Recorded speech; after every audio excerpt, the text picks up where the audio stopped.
lei hin kho aki khel zi in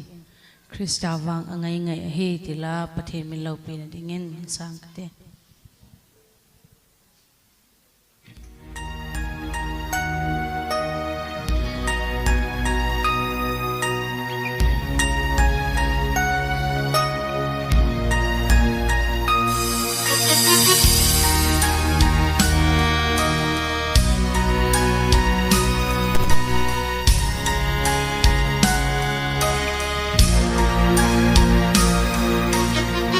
Pakai ko vin kamau zin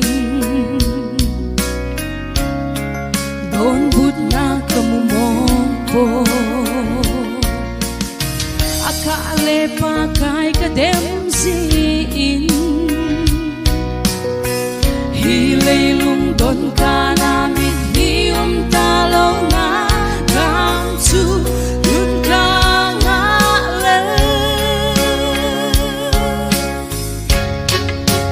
Leihin ko aki helsi Krista wang angai ngai ahi okay din si lei hoi na pan na ni lo chung na mong no ma kalung ting le ram mo in i cho kom ta di a ang sung no ma chu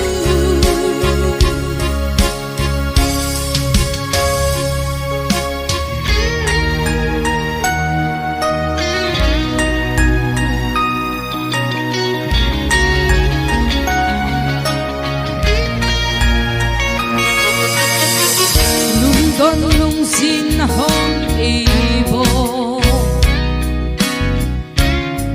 sinading mong Halloween o pakai ngai zing kamau zin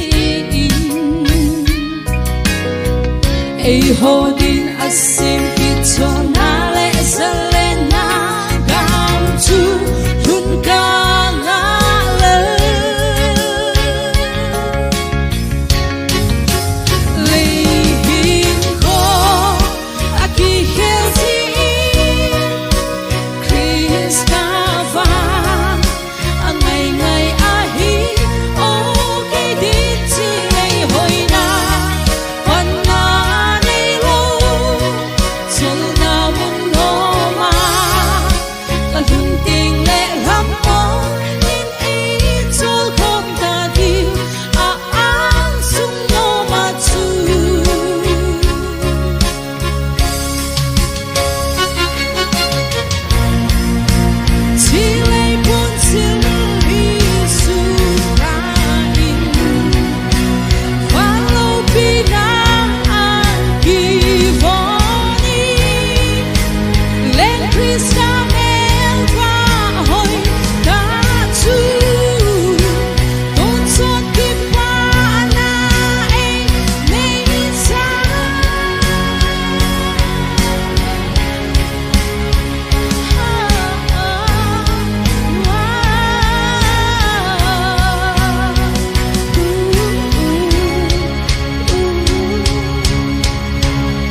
ka kip e pathin lo pin a chang hen